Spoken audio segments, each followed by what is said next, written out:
పరివాహక ప్రాంత ప్రజలు ఎవరూ భయంతో ఉండాల్సిన అవసరం లేదని, నిశ్చింతగా ఉండాలని, తాను అండగా ఉంటానని TPCC campaign committee chairman Madhu Yaskhi Goud అన్నారు. చైతన్యపురి డివిజన్ ఫణీనగర్ కాలనీలో సాయిబాబా దేవాలయం వద్ద మూసీ పరివాహక ప్రాంత కాలనీ వాసులతో ఏర్పాటు చేసిన సమావేశానికి మధు యాస్కి గౌడ్ హాజరయ్యారు. పలు కాలనీలలో తిరిగి ప్రజలతో మాట్లాడారు. తాము ఇల్లు కోల్పోతామేమో అన్న ఆందోళనను వ్యక్తం చేశారు బాధితులు. ఎవరూ భయపడవద్దని వారి చేతిలో చెయ్యి వేసి ధైర్యం చెప్పారు. మూసీ ప్రక్షాళన, సుందరీకరణ విషయంలో భాగంగా మూసీ నిర్వాసితుల విషయంలో ప్రభుత్వం అన్ని విధాలుగా ఆలోచిస్తుందన్నారు. తమ కాంగ్రెస్ ప్రభుత్వం ప్రజలను కాపాడుతుంటుందని తెలిపారు.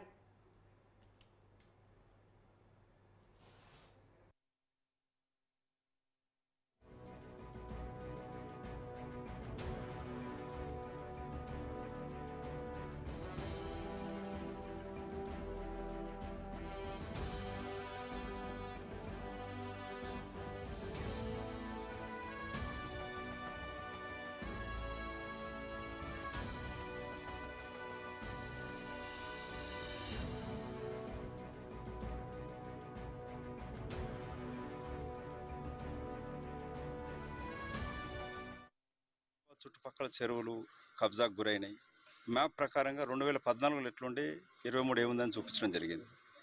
ఎల్బీనగర్ ప్రాంతానికి వచ్చినప్పుడు చేపల చెరువు, మిగతా చెరువులన్నీ కూడా కబ్జాకు గురైపోయి గత 10 సంవత్సరాల నుంచి ఇక్కడున్న ఎమ్మెల్యే లేక గత ప్రభుత్వం ఉన్న మంత్రి ఏ విధంగా ఈ కబ్జాలకు గురి చేస్తూ వాళ్ళ నాయకులతో అనుచరులతోటి ఈ ప్రాంతాన్ని దోచుకురనేది కనబడతా ఉంది.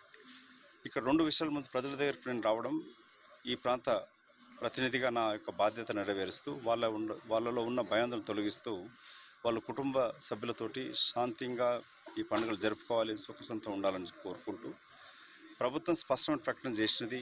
ఉప ముఖ్యమంత్రి కూడా చెప్పడం జరిగింది. రివర్ బెడ్లో ఉన్నదానికి ఒక పాలసీ ఉంటుంది, ఎఫ్టీఎల్ ఒకటి, బఫర్ జోన్ దానికి టచ్ కూడా చేయట్లేదు. సో ముందు అవన్నీ కాకుండా ప్రజలను మమేకం చేస్తాం. దీంట్లో ప్రతిపక్ష నాయకులను పిలుస్తాం. డీటెయిల్ ప్రాజెక్ట్ రిపోర్ట్ ఇంకా తయారవుతుంది. దీంట్లో ఎక్కడ కూడా ప్రభుత్వం తరఫున 1,50,000 కోట్లు అనేది పచ్చి అబద్ధం. ఈ ప్రాజెక్టు గురించి అసత్య ప్రచారం చేస్తూ ఉండరు. మూసీ ప్రక్షాళన జరగాల్సిందే, మురికిని తొలగించాల్సిన అవసరం ఉన్నది. ఇటు రైతులను కాపాడుకుంటూనే మూసీ రివర్ని మంచినీటితోటి నింపాల్సిన ఆవశ్యకతను గుర్తిస్తూనే ప్రపంచ దేశాలలో ఎక్కడ నగరంలో నది ప్రవహిస్తున్నప్పుడు దాని చుట్టుపక్కల డెవలప్మెంట్ తోటి ఆ నగర అభివృద్ధి కూడా చెందుతుంది. కాబట్టి తన యొక్క ప్రభుత్వం యొక్క ముఖ్య ఉద్దేశాన్ని కూడా చెప్పడం జరిగింది. సో ఇక్కడ మీ ద్వారా ప్రజలకు నా విజ్ఞప్తి ఏంటంటే, మీడియా మిత్రులకు కృతజ్ఞతలు తెలుపుకుంటూ, ముందుగా మీరు ఈ మార్కింగ్ తోటి భయాందోళనకు గురి కాకండి. ఏ ఒక్క ఇంటిపైన అక్రమంగా సాటర్డే సండే వచ్చి గడ్డపరాలు రావు. ప్రభుత్వం ఆహ్వానిస్తుంది ప్రజలని, ప్రతిపక్ష నాయకులను, ఇంక్లూడింగ్ ఈటల రాజేంద్ర గారిని, హరీష్ రావు గారిని, కేటీ రామారావు గారిని, ఇంకెవరైనా సరే రమ్మని కూడా ఆహ్వానించడం జరిగింది. సో మీరు ఈ రాజకీయాలు చేసేవాళ్ళు నిజంగా ప్రతిపక్ష నాయకులు అంటే బాధ్యతగా వాళ్ళు వ్యక్తి అవుతే ముందుగా మనం వచ్చి మన ప్రాంతంలో నివసిస్తున్న అక్కజల అన్నదమ్ముల యొక్క భయాందోళన తొలగించాలి.